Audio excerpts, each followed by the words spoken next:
Sir, ನಾನು ಇನ್ನು ರಾಜಕಾರಣಕ್ಕೆ ಹೊಸಬ್ನು. ಈ ಅಡ್ಜಸ್ಟ್ಮೆಂಟ್ಗಳು ಹೆಂಗಿರುತ್ತೋ ನನ್ನ ಗಮನಕ್ಕೆ ಇನ್ನೂ ಬಂದಿಲ್ಲ. ಯಾಕೆಂದರೆ ನಾನು ಕ್ಲಿಯರ್ ಆಗಿದ್ದೀನಿ, ಪ್ರಾಮಾಣಿಕವಾಗಿದ್ದೀನಿ.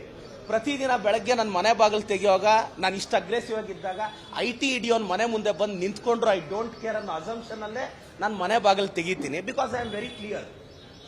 ಬಟ್ ನನಗಂಥ ಅಡ್ಜಸ್ಟ್ಮೆಂಟ್ಗಳ ಅವಶ್ಯಕತೆ ನನಗೆ ಇನ್ನೂ ಇಲ್ಲ. ನೋಡೋಣ ಏನೇನಾಗುತ್ತೋ ರಾಜಕಾರಣ. ಬಟ್ ನನ್ನ ಕುಮಾರಸ್ವಾಮಿ ಅವ್ರ ಬಗ್ಗೆ ಅಪಾರವಾದ ಗೌರವ. ಹಾಂ ಸರ್, ನಾನು MLA ಆಗಿ ಹೇಳ್ಬೇಕಾ, ಟೀಚರ್ ಆಗಿ ಹೇಳ್ಬೇಕಾ? ನಾನು ನೋಡಿ, ಒಂದು ನನಗಿರೋ ಸ್ಪಷ್ಟ ಮಾಹಿತಿ, ವೆದರ್ ಇದು ಕಾಂಟ್ರವರ್ಸಿಗೆ ದಾರಿ ಆಗ್ಬೋದು, ಬಟ್ ಪರವಾಗಿಲ್ಲ. ನೀಟ್ ಪರೀಕ್ಷೆಯನ್ನು ತಮಿಳುನಾಡು ಕ್ಯಾಬಿನೆಟ್ಟು ಮತ್ತು ನಮ್ಮ ಕರ್ನಾಟಕ ಕ್ಯಾಬಿನೆಟ್ಟು ಕ್ಯಾನ್ಸಲ್ ಮಾಡಿ CETಯಲ್ಲೇ ಸ್ಕೋರ್ ಕೊಡೋಣ ಅಂತ ತೀರ್ಮಾನ ಆಗಿದೆ. ಇದು ಸರ್ಕಾರದ ತೀರ್ಮಾನ. ಆ್ಯಸ್ MLA ಆಗಿ ನನ್ನ ಸಹಕಾರ ಇದೆ. ಇದು ಫರ್ದರ್ ಸ್ಟೆಪ್ ಏನಾಗುತ್ತೆ, ಇದು ಕ್ಯಾಬಿನೆಟ್ ತೀರ್ಮಾನ ಸುಪ್ರೀಂ ಕೋರ್ಟ್ಗೆ ಹೋಗುತ್ತೆ. ನನಗೆ ಗೊತ್ತಿರೋ ಪ್ರಕಾರ ಸುಪ್ರೀಂ ಕೋರ್ಟಲ್ಲಿ ಈ ತೀರ್ಮಾನ ನಿಲ್ಲಲ್ವೇನೋ ಅನ್ನೋದು ನನ್ನ ಭರವಸೆ. ಯಾಕೆಂದರೆ ನಾನು ಕಳೆದ 10 ವರ್ಷ ಸುಪ್ರೀಂ ಕೋರ್ಟ್ ಜಡ್ಜ್ಮೆಂಟ್ಸ್ನ ಓದ್ಕೊಂಡು ಬಂದಿದ್ದೀನಿ. ತಮಿಳುನಾಡವರು ಸುಗ್ರೀವಾಜ್ಞೆ ಹೊರಡಿಸಿದ್ರು ನೀಟ್ ಕ್ಯಾನ್ಸಲ್ ಮಾಡಿ ಅಂತ, ಮಾಡೋಕ್ಕಾಗಲಿಲ್ಲ. ಬಟ್ ಏನಾಗುತ್ತೆ ಈಗ ನೋಡಿ, ಭಾಳಷ್ಟು ಜನ ಹೇಳ್ತಾ ಇದ್ರು ರೀನೀಟ್ ಆಗುತ್ತೆ ಅಂತ. ನಾನು ಮೊದಲೇ ಹೇಳಿದ್ದೆ, ನೀಟ್ ಆಗಲ್ಲ. ಯಾಕೆ ಅಂದರೆ ಲಾರ್ಜರ್ 24 ಲಕ್ಷ ಜನ ಹುಡುಗರು, ಯಾವುದೋ 2 ಸೆಂಟ್ರಲ್ ಸಮಸ್ಯೆ ಆದರೆ 24 ಲಕ್ಷ ಜನಕ್ಕೆ ಸಮಸ್ಯೆ ಮಾಡೋಕ್ಕೆ ಸುಪ್ರೀಂ ಕೋರ್ಟ್ ಒಪ್ಪಲ್ಲ. ನನಗೆ ಗೊತ್ತಿರೋ ಪ್ರಕಾರ ಈಗ ನೀಟ್ ನಡೆಸಿ ಅಂತ ಎಷ್ಟು ಸ್ಟೇಟ್ ಹೋಗ್ಬೋದು ಫೇವರ್ ಆಗಿ ಅಂತ. ನನಗೆ ಗೊತ್ತಿರೋ ಪ್ರಕಾರ ನೀಟ್ ಮುಂದುವರಿಯುತ್ತೆ ಅನ್ನೋದು ನನ್ನ ಅಭಿಪ್ರಾಯ. ಸರ್, ನಾನು ಇನ್ನು ರಾಜಕಾರಣಕ್ಕೆ ಹೊಸಬ್ನು. ಈ ಅಡ್ಜಸ್ಟ್ಮೆಂಟ್ಗಳು ಹೆಂಗಿರುತ್ತೋ ನನ್ನ ಗಮನಕ್ಕೆ ಇನ್ನೂ ಬಂದಿಲ್ಲ. ಯಾಕೆಂದರೆ ನಾನು ಕ್ಲಿಯರ್ ಆಗಿದ್ದೀನಿ, ಪ್ರಾಮಾಣಿಕವಾಗಿದ್ದೀನಿ.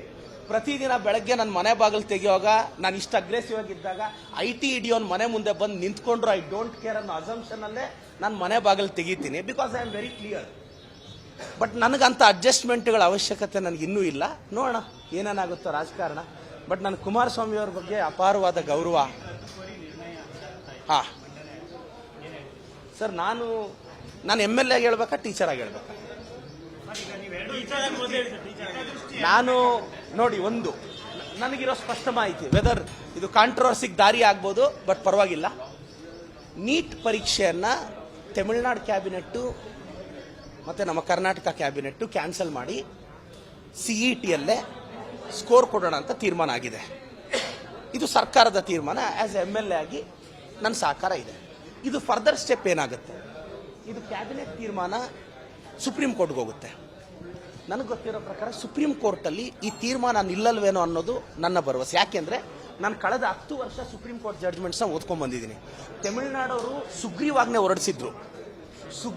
ಹೊರಡಿಸಿದ್ರು ನೀಟ್ ಕ್ಯಾನ್ಸಲ್ ಮಾಡಿ ಅಂತ, ಮಾಡೋಕ್ಕಾಗಲಿಲ್ಲ. ಬಟ್ ಏನಾಗುತ್ತೆ ಈಗ ನೋಡಿ, ಭಾಳಷ್ಟು ಜನ ಹೇಳ್ತಾ ಇದ್ರು ರೀನೀಟ್ ಆಗುತ್ತೆ ಅಂತ.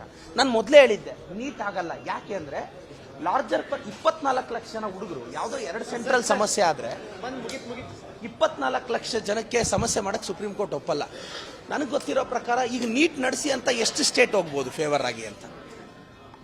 ನನಗೆ ಗೊತ್ತಿರೋ ಪ್ರಕಾರ ನೀಟ್ ಮುಂದುವರಿಯುತ್ತೆ ಅನ್ನೋದು ನನ್ನ ಅಭಿಪ್ರಾಯ. ಸರ್, ಅನುಕ್ಷಣದ ಸುದ್ದಿಗಳಿಗಾಗಿ ವಿಸ್ತಾರ ನ್ಯೂಸ್ ಯೂಟ್ಯೂಬ್ ಚಾನೆಲ್ ಸಬ್ಸ್ಕ್ರೈಬ್ ಮಾಡಿ. ಹೊಸ ಸುದ್ದಿಗಳ ನೋಟಿಫಿಕೇಶನ್ಗಾಗಿ ಬೆಲ್ ಐಕಾನ್ ಕ್ಲಿಕ್ ಮಾಡಿ. ಲೇಟೆಸ್ಟ್ ಅಪ್ಡೇಟ್ಸ್ಗಾಗಿ www.vistaranews.com ವೆಬ್ಸೈಟ್ಗೆ ವಿಸಿಟ್ ಮಾಡಿ. ಅಂಗೈಯಲ್ಲೇ ಜಗತ್ತಿನ ಸುದ್ದಿ ತಿಳಿಯಲು ವಿಸ್ತಾರ ನ್ಯೂಸ್ ಕನ್ನಡ ಆಪ್ ಡೌನ್ಲೋಡ್ ಮಾಡಿ.